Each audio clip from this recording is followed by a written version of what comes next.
তুরাগ তীরে চলছে জুবায়ের অনুসারীদের দ্বিতীয় পর্বের ইজতেমা। ইবাদত বন্দগীতে মশগুল মুসল্লিরা, দিন ও দাওয়াতি আলোচনা।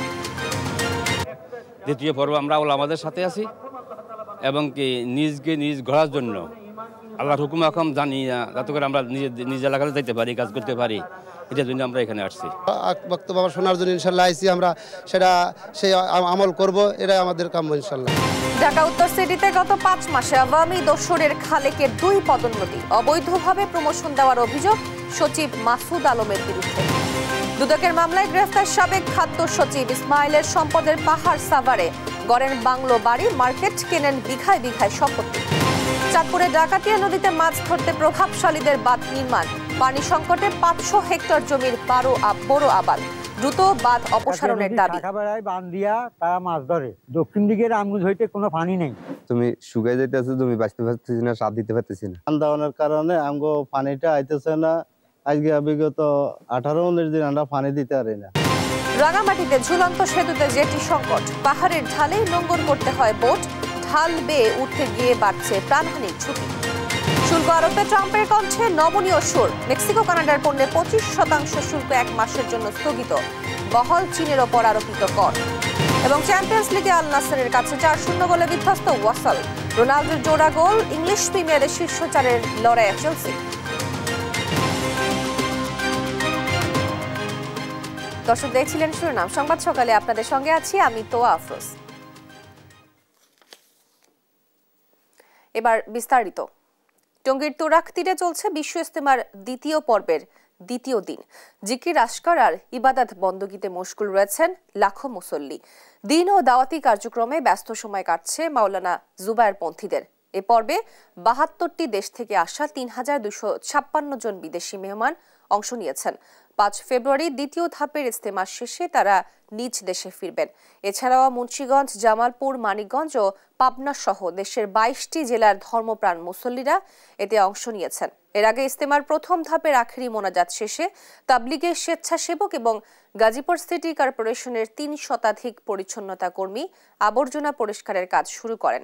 বিদেশি নাগরিকদের ভোগান্তি এড়াতে পুলিশের পক্ষ থেকে ফরেন টেন্টে সাধারণ ডায়েরির ব্যবস্থা নেওয়া হয়েছে। দ্বিতীয় ধাপেও রয়েছে পর্যাপ্ত নিরাপত্তা ব্যবস্থা।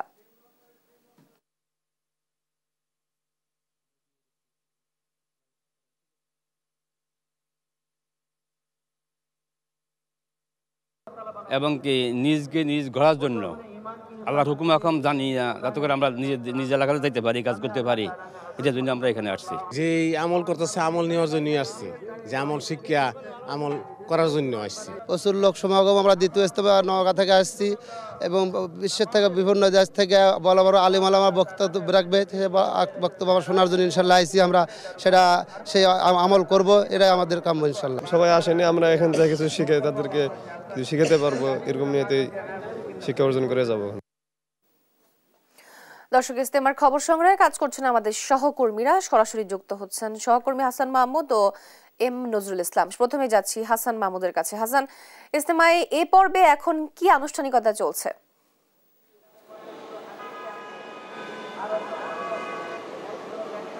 আপনাকে ধন্যবাদ। যেমনটা বলছিলেন যে বিশ্ব ইজতেমার দ্বিতীয় পর্বের দ্বিতীয় দিন আজকে বাদ ফজরের মধ্য দিয়ে আলোচনার মধ্য দিয়ে কিন্তু শুরু হয়েছে এবং এই মুহূর্তে আমরা যেটি দেখছি যে মাওলানা জুবায়ের সাহেব অনুবাদ করছেন এবং ভারতের যে মাওলানা ইব্রাহিম দেওলা তিনি কিন্তু এই মুহূর্তে সাধারণ মুসল্লিদের উপর বয়ান করছেন এবং আমরা এই মুহূর্তে দেখছি যে সাধারণ মানুষের যে ভিড় সেটি কিন্তু এখনও লক্ষণীয় এবং ইজতেমার মাঠ পুরো কিন্তু নিরাপত্তার চাদরে ঢেকে দেওয়া হয়েছে। এখানে সব ধরনের নিরাপত্তা কিন্তু ব্যবস্থা করা হয়েছে। আইন শৃঙ্খলা রক্ষাকারী বাহিনীর তৎপরতা যেটি দেখছি যে যেসব মুসল্লি আসলে আগামী দিনে চিল্লায় যাবে, অর্থাৎ বিভিন্ন প্রান্তে চলে যাবেন, তাদের জন্য আসলে বিশেষ বয়ান রাখছেন মাওলানা ইব্রাহিম দেওয়ালা এবং সেটি কিন্তু অনুবাদ করছেন মাওলানা জুবায়ের আহমেদ, যিনি বাংলাদেশের একজন প্রখ্যাত আলেম। তো এটি কিন্তু এখন পর্যন্ত চলমান রয়েছে। আমরা যতটুকু জানি যে এরপরেই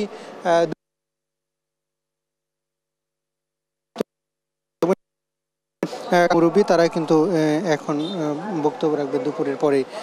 এবং আমরা কিছুক্ষণ আগে যেটি জানতে পেরেছি যে গাজীপুর মেট্রোপলিটন পুলিশের পক্ষ থেকে কিছুক্ষণ পরে আমাদের সাথে কথা বলা হবে এবং সার্বিক নিরাপত্তা ব্যবস্থা নিয়ে আমাদেরকে জানানো হবে। এবং আমরা গতকালকে যেটি দেখেছিলাম যে গতকাল রাত 11টার দিকে কিন্তু একজন মুসল্লির মৃত্যু হয়েছে, যিনি হৃদরোগে আক্রান্ত হয়েছিলেন। পরবর্তীতে তাকে স্থানীয় একটি হাসপাতালে তাকে মৃত ঘোষণা করে এবং বাকি যে আনুষ্ঠানিকতা সেটি কিন্তু এখন পর্যন্ত চলছে এবং কোনো ধরনের নিরাপত্তা ত্রুটি নাই।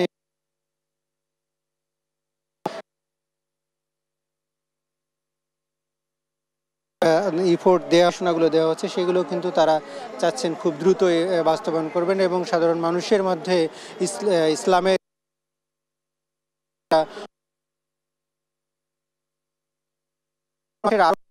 আমাদের সঙ্গে মাঠের অপর প্রান্ত হতে যুক্ত হচ্ছেন।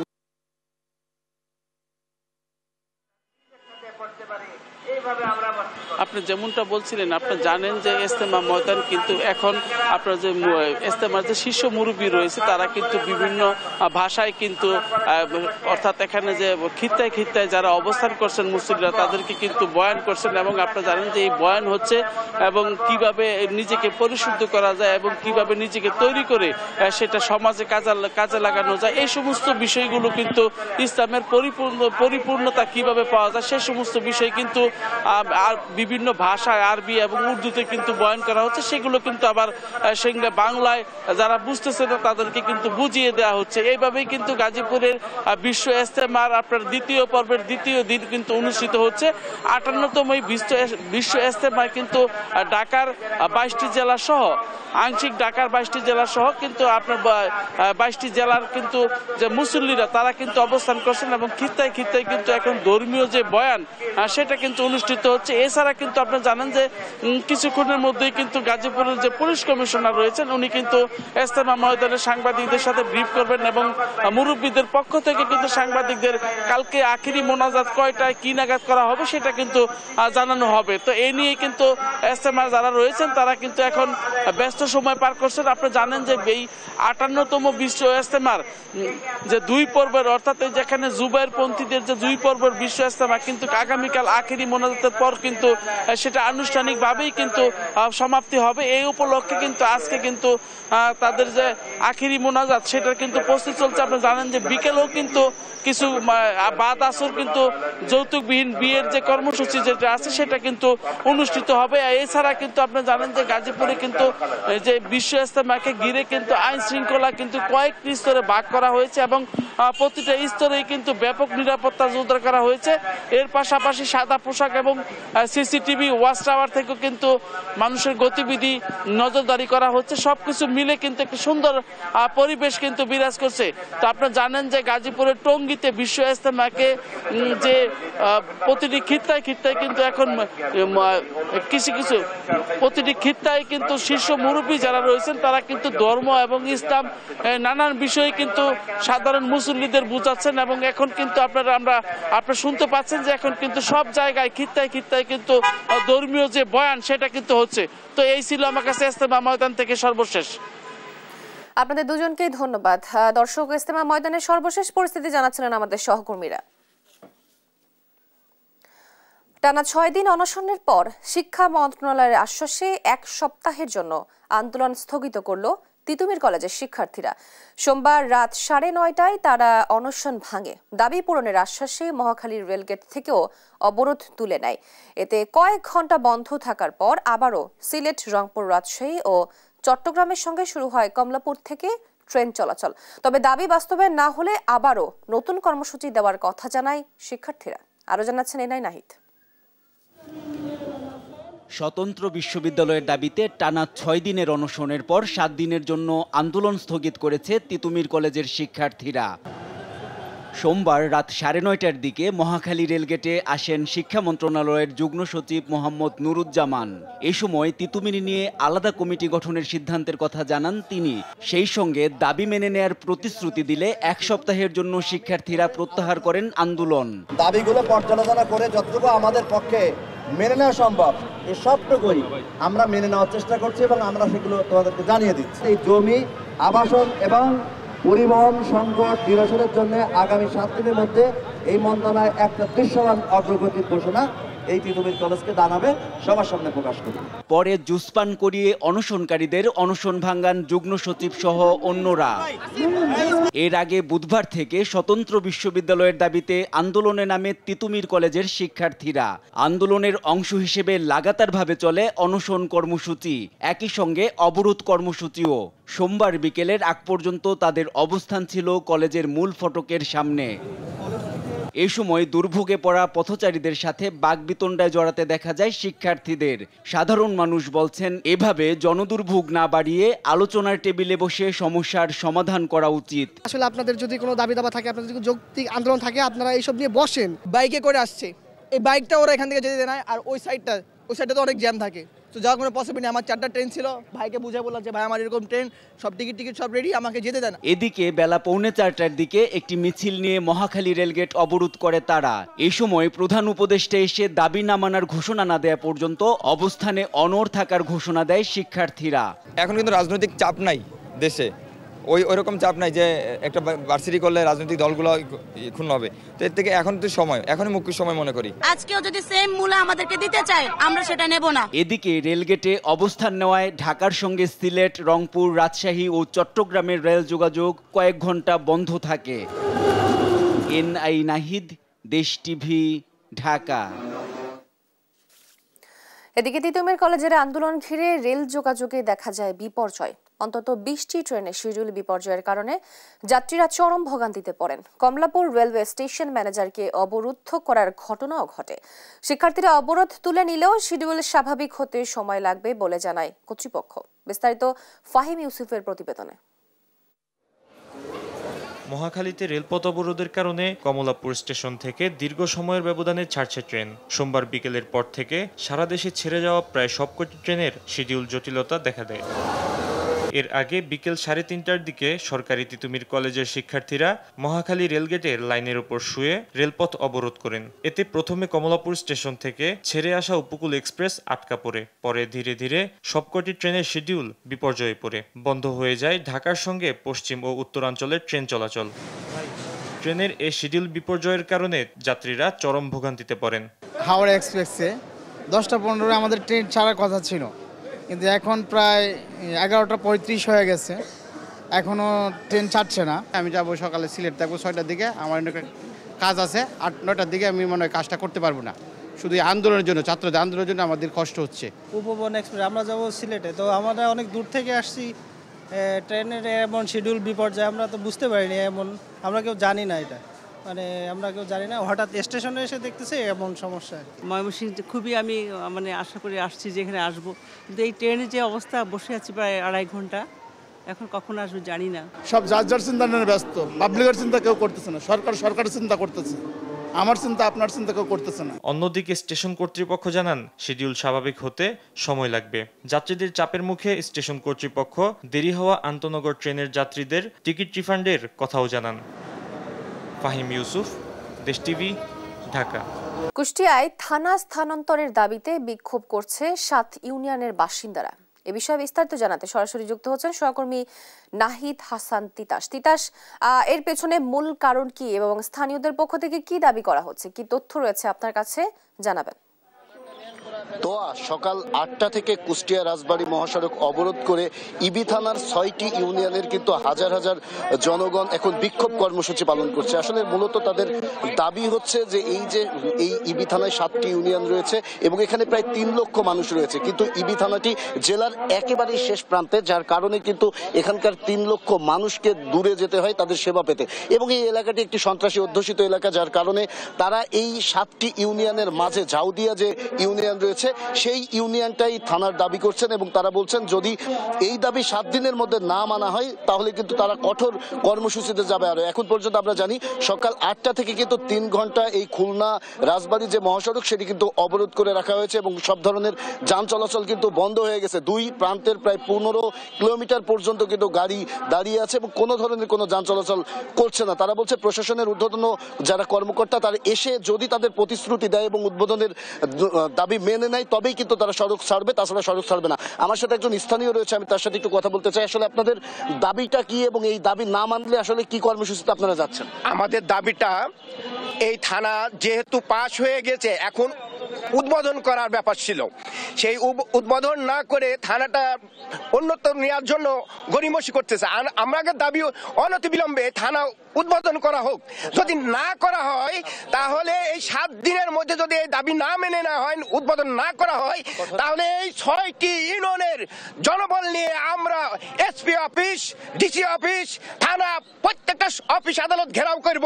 আমাদের এই দাবি বাস্তবায়ন করে ছাড়বো ইনশাআল্লাহ। আমি বাংলাদেশ জামাত ইসলামের পক্ষ থেকে বলছি, এখানে জামাত, বিএনপি, জাসদ, বাসদ, কমিউনিস্ট, আওয়ামী লীগ কোনো ভেদাভেদ নাই। আপামর জনগণের প্রাণের দাবি, আপামর জনগণের হৃদয়ের দাবি, যতক্ষণ পর্যন্ত থানা বাস্তবায়ন না হবে ততক্ষণ পর্যন্ত এই আন্দোলন চলবে। যদি এসপি মহোদয় আমাদেরকে আশ্বস্ত করে যে এর ভেতরে আমরা উদ্বোধন করার সকল ব্যবস্থা অবলম্বন করব, তাহলে আমরা আমাদের এই অবরোধ প্রত্যাহার, এই কর্মসূচি প্রত্যাহার করব। যেমনটি শুনছিলেন, তো আসলে এই যে তারা বলছেন যতক্ষণ না পর্যন্ত তাদের দাবি মানা না হবে ততক্ষণ পর্যন্ত কিন্তু তারা এই সড়ক ছাড়বেন এবং 7 দিনের আলটিমেটাম দেওয়া হয়েছে এই ঝাউদিয়া থানা স্থানান্তরের জন্য এবং উদ্বোধন করার জন্য। এই ছিল কুষ্টিয়ার থানা স্থানান্তর নিয়ে আমার কাছে সর্বশেষ খবর। তো তিতাস, আপনাকে ধন্যবাদ। কুষ্টিয়ায় থানা স্থানান্তরের দাবিতে বিক্ষোভ করছে 7 ইউনিয়নের বাসিন্দারা। এ বিষয়ে বিস্তারিত তথ্য জানাচ্ছিলেন আমাদের সহকর্মী নাহিদ হাসান তিতাস। আগারগাঁওয়ে পরিবেশ অধিদপ্তরের সামনে রেফ্রিজারেটরের গ্যাস সিন্ডিকেট ভাঙার দাবিতে মানববন্ধন করছে বাংলাদেশ RSE মালিক শ্রমিক কল্যাণ অ্যাসোসিয়েশন। দেশ টিভিতে সংবাদ প্রকাশের পরে তারা জানতে পারে আসাদ সিন্ডিকেট 700 টাকার আর 22 গ্যাস এখন বিক্রি হচ্ছে 2200 টাকায়। দর্শক, সেখানকার পরিস্থিতি জানাতে সরাসরি যোগ দিচ্ছেন সহকর্মী নিয়াজ মোর্শেদ। নিয়াজ, গ্যাসের দাম কমানোর বিষয়ে আন্দোলনকারীরা কি বলছেন? ধন্যবাদ আপনাকে। তো যেটি আসলে বলেছিলেন যে গ্যাসের দাম, বাংলাদেশের রেফ্রিজারেটরি যে অ্যাসোসিয়েশন রয়েছে এবং RSE মালিক অ্যাসোসিয়েশন যারা রয়েছে তারা আসলে পরিবেশ দপ্তরের সামনে এই মুহূর্তে তারা মানববন্ধন করছে। তাদের হলো দাবি রেফ্রিজারেটর এবং এসির যে গ্যাসটি রয়েছে R22 সেটি আসলে যে আগে যে 700 টাকা দাম ছিল সেটি আসলে সিন্ডিকেটের কারণে বেড়ে 2200 টাকা দরে বিক্রি হচ্ছে এবং এটি আসলে আপনার যাতে এই দাম কমানো হয় সেটির দাবিতে আসলে তারা আজকে সকাল থেকে এখানে মানববন্ধন দাঁড়িয়েছেন এবং কিছুক্ষণ পরে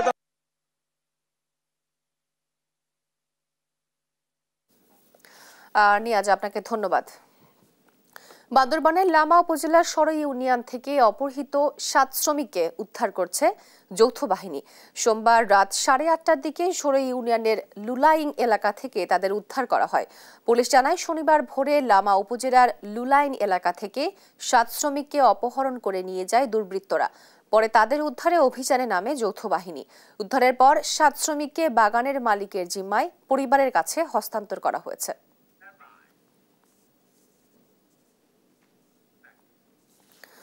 চাঁদপুরের ডাকাতিয়া নদীতে বাঁধ দিয়ে মাছ ধরায় পানি সংকটে পড়েছে হাজারো কৃষক ও নদী পাড়ের বাসিন্দারা। স্থানীয় একটি প্রভাবশালী মহল মাছ শিকারের জন্য পানি নিষ্কাশন করায় প্রায় 500 হেক্টর জমির বোরো আবাদ ব্যাহত হচ্ছে। স্থানীয় কৃষকদের দাবি, দ্রুত সময়ের মধ্যে নদীর বাঁধ অপসারণ করে পানির ব্যবস্থা করা। দ্রুত সংকট নিরসনের আশ্বাস দিয়েছে উপজেলা প্রশাসন। সহকর্মী শরীফ আহমেদের তথ্য ও চিত্রে বিস্তারিত অঙ্কন চৌধুরীর রিপোর্টে। চাঁদপুরের ফরিদগঞ্জের 5 নং গুপ্তিপূর্ব ইউনিয়নের গল্লাক বাজারের পূর্ব পাশের ব্রিজের দক্ষিণে বাঁধ নির্মাণ করে মাছ শিকার করায় এক পাশে পানি থাকলেও অপর পাশে নেই পানি।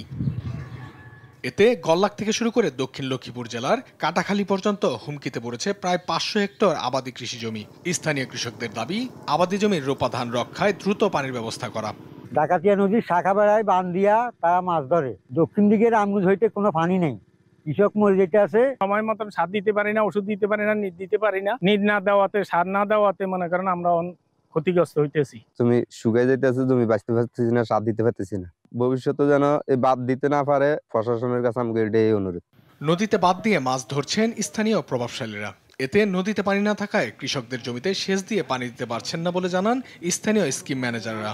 আমার স্কিমে 700 থেকে 750 কৃষক আছে। কৃষকের পানি না দেওয়ার দিতে না হওয়ার কারণে কৃষকের লগে বহুত জমজট হইতেছে। বাঁধ দেওয়ানোর কারণে আমগো পানিটা আইতেছে না, আজকে বিগত 18-19 দিন আমরা পানি দিতে পারি না। বানটা যত দ্রুত সরাই দিতে পারে তত আমগুলাই অনেক ভালো। নদীর পানি প্রবাহ ঠিক রাখতে দ্রুত সময়ের মধ্যে প্রয়োজনীয় ব্যবস্থা নেওয়ার আশ্বাস দিয়েছেন উপজেলা নির্বাহী কর্মকর্তা।